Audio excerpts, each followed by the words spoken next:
autonomía de nodos LoRaWAN empleados en comunicación y telemática con pequeñas centrales hidroeléctricas. Autores: Germán Sander, Víctor Hugo Kurz, Milton Sosa, Jorge Olson y Lea Santiago. Bien, Germán, cuando quieras, adelante. Bien, muchas gracias, Seba.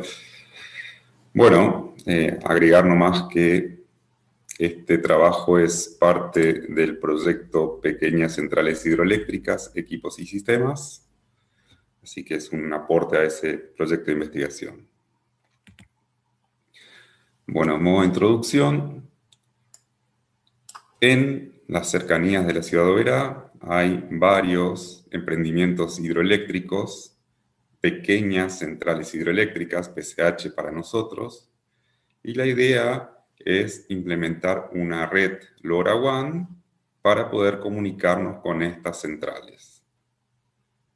Entonces, se pretende, o sea, ya tenemos instalado el concentrador o gateway en la Facultad de Ingeniería, y ahora hay que probar los distintos nodos que van a estar en las centrales hidroeléctricas.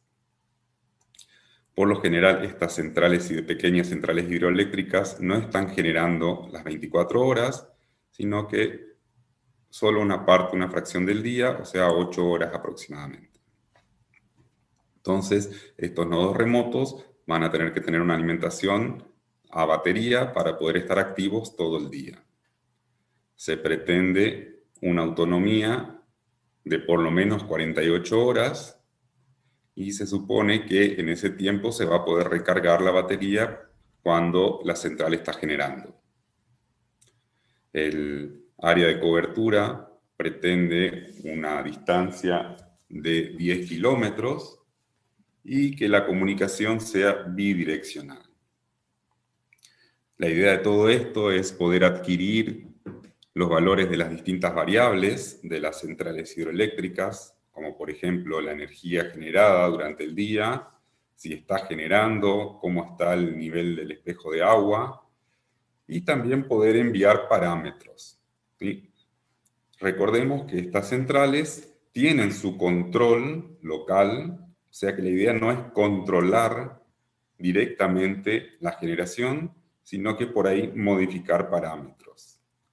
Por ejemplo, darle más prioridad a una u otra generación según el agua disponible que tengan. Bueno, acá están los equipos que utilizamos. En la facultad tenemos el concentrador o gateway, que es de la marca MikroTik, y se ve acá con su antena, es una antena también MikroTik omnidireccional de 6,5 decibeles de ganancia. Como nodo remoto para estas pruebas estamos usando un LoPi 4 de la firma LoPi, ¿sí?, montado sobre su correspondiente placa de expansión, y el conjunto está alimentado por una batería de polímero de litio de 1300 mAh. Se agregó también un sensor de temperatura a modo de generar algo de información o de datos para transmitir en las pruebas. Esta batería se eligió porque localmente es la que se consigue a mejor precio en relación a la energía almacenada, y se buscó que sea de polímero de litio porque la placa de expansión ya tiene un administrador de carga de batería para ese tipo. Bueno, mencioné anteriormente de que queremos crear una red LoRaWAN. LoRaWAN usa en su capa física una modulación LoRa. Tiene la particularidad de usar muy baja potencia, y cuando transmite por debajo del nivel del ruido electromagnético del ambiente, y usa una modulación chip, que viene de sus siglas en inglés, Compressed High Intensity Radar Pulse. Esto es un tipo de modulación de espectro expandido. Básicamente, en vez de otras modulaciones, como por ejemplo variar la amplitud de la señal o variar la frecuencia para distintos símbolos, esta modulación lo que hace es varía linealmente la frecuencia desde la frecuencia inferior de la banda hasta el límite superior de la banda. Genera un tono de frecuencia variable linealmente. Acá tenemos unos ejemplos de cómo se generan los símbolos de esta modulación. Básicamente se genera el barrido que mencionaba desde la frecuencia límite inferior hasta la frecuencia límite superior, que en este caso corresponde al símbolo 0. Para generar otro símbolo, lo que hago es comenzar en otra frecuencia, no en el límite inferior, sino en una frecuencia que está dentro de la banda. Comienzo con el barrido. Estos gráficos son espectros, variaciones de espectro a lo largo del tiempo, y en el eje Y tenemos la frecuencia, y en el eje X tenemos el tiempo. Entonces vemos que a lo largo del tiempo varía la frecuencia. Cuando llego al valor máximo de frecuencia de mi banda, comienzo con la frecuencia inferior nuevamente. Entonces, para los distintos símbolos, la frecuencia de inicio del barrido va cambiando. En este caso tengo 4 símbolos porque estoy codificando 4 bits en este símbolo. Si voy a codificar más bits, voy a tener más niveles de inicio, frecuencias de inicio. Esto es una codificación muy robusta, ya que el receptor tiene varias formas de identificar un símbolo, como por ejemplo la frecuencia a la que comienza, el momento en el que hace el cambio a la frecuencia inicial, la frecuencia a la que termina y la pendiente. Son algunas de las maneras que tiene el algoritmo de detectar los símbolos. LoRaWAN dijimos que tiene la particularidad de consumir muy poca energía, porque parte de la premisa de si quiero llegar más lejos o si hay mucho ruido, no aumentar la potencia de transmisión, sino hablar más lento. Entonces, por ejemplo, en la gráfica podemos ver que, de ser necesario, puedo aumentar el tiempo de duración de un símbolo. Esto se conoce como factor de dispersión, spreading factor en inglés, y puede variar desde 7 a 12, como se ve en la imagen. Obviamente, el tiempo que tarda en transmitir un símbolo también aumenta. Esto es para un solo símbolo. El problema de transmitir con factores de dispersión mayores implica tener la radio modulando más tiempo, lo cual redunda en mayor consumo de energía. Para cerrar un poco el tema de lo que es LoRa, la modulación en los dispositivos se regula o se configura con el factor DR, data rate. Es una combinación del factor de dispersión que vimos recién y el ancho de banda que utiliza. O sea, yo no puedo directamente configurar el factor de dispersión. Ya vienen prefijados los factores DR. Entonces, en la gráfica vemos cómo varía el data rate de 7 hasta 0, y aumentando las chances de alcance. Puede ser mayor alcance o en lugares de mayor ruido electromagnético. Entonces, para un determinado factor de R tengo su correspondiente factor de dispersión y ancho de banda, así como se ven acá. Por supuesto, a menor de factor de R, vemos que la velocidad de transmisión o el bitrate disminuye. Y aumenta el tiempo de aire necesario para transmitir. Pero la ventaja que tengo es que tengo mayor sensibilidad ante ruido electromagnético. El receptor puede tener mayor sensibilidad.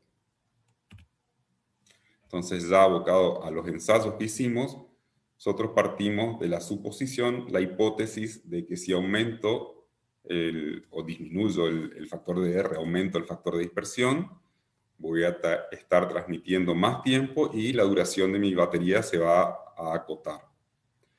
Y las pruebas arrojaron un resultado diferente. Primero probamos con el modo Sleep, que tiene estos microcontroladores, y ya de entrada vemos que no se logra la autonomía deseada de 48 horas, apenas llegamos a 23 horas, pero lo notable es que el cambio de pasar de DR4 a DR0 no es significativo en tiempos de duración de la batería. Y tengamos en cuenta que transmitiendo en DR4, cada mensaje, ya no un símbolo solo, sino todo el mensaje, necesita 90 centésimas de segundo. En cambio, en DR0, previsto para mayor alcance, necesito 1,32 segundos.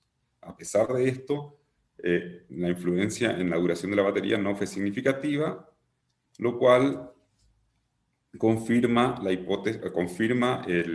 la premisa de LoRa de usar poca energía al transmitir. Bueno, como no se pudo lograr la autonomía con el modo Sleep, se pasa al modo Deep Sleep, o sueño profundo. Y acá sí se logra un drástico aumento de la autonomía, todo esto siempre transmitiendo cada 2 minutos. Se logra una autonomía de 17 días y medio, ¿sí? Que pasa con creces lo que nosotros pretendíamos.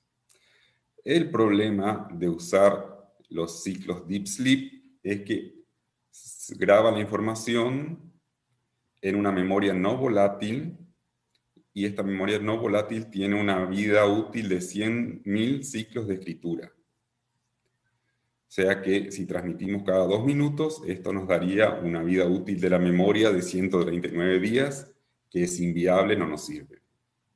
Por suerte, este microcontrolador que estamos usando usa una técnica de wear leveling para aumentar la vida útil de la memoria RAM no volátil, y con esta técnica se logra ampliar a 25 millones de ciclos de escritura, o sea, 95 años aproximadamente transmitiendo cada 2 minutos.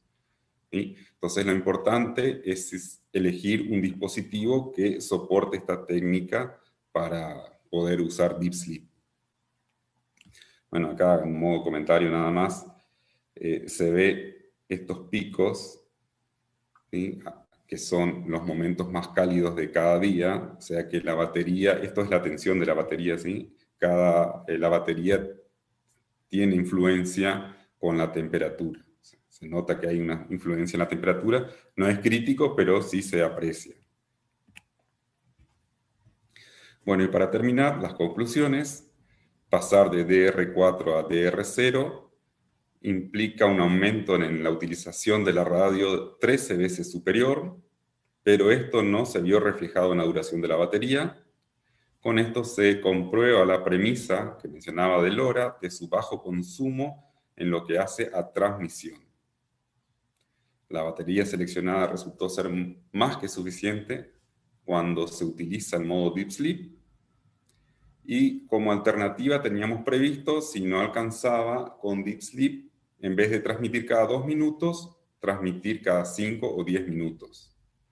O sea, disminuir la frecuencia de transmisión, pero igual nos dimos cuenta que no tendríamos muchas ventajas con esto, ya que, como demostramos, la energía consumida en la transmisión no influye casi en la autonomía.